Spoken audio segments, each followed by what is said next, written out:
Pengertian dari hukum pidana atau boleh dikatakan hukum pidana didefinisikan sebagai aturan hukum dari suatu negara yang berdaulat yang berisi perbuatan yang dilarang atau diperintahkan disertai dengan ancaman pidana bagi siapa yang melanggar atau tidak mematuhi.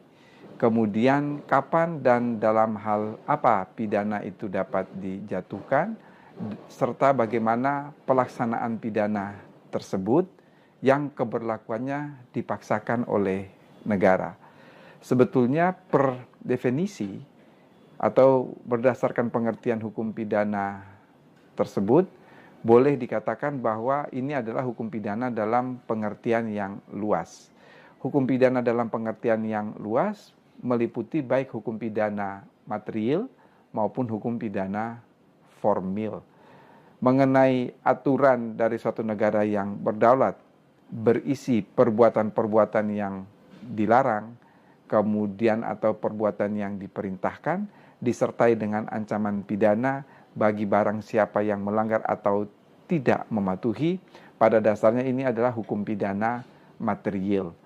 Sedangkan anak kalimat yang berikut yang menyatakan kapan dan dalam hal apa pidana itu dijatuhkan serta bagaimana pelaksanaan pidana itu yang keberlakuannya dipaksakan oleh negara, sesungguhnya kita berbicara dalam konteks pidana formil. Tegasnya ketika kita memberi pengertian mengenai hukum pidana, maka dalam pengertian yang luas meliputi baik hukum pidana material maupun hukum pidana formil.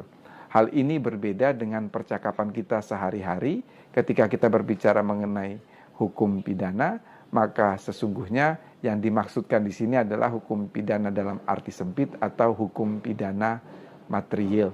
Sebab ketika kita akan berbicara mengenai hukum pidana formil dalam percakapan sehari-hari biasanya disebut dengan istilah hukum acara pidana.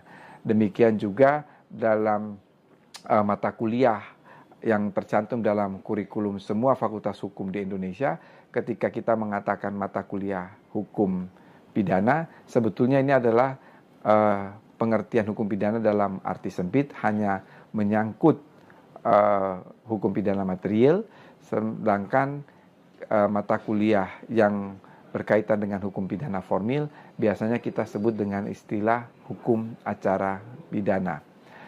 Hal yang kedua, apa yang dimaksudkan dengan ilmu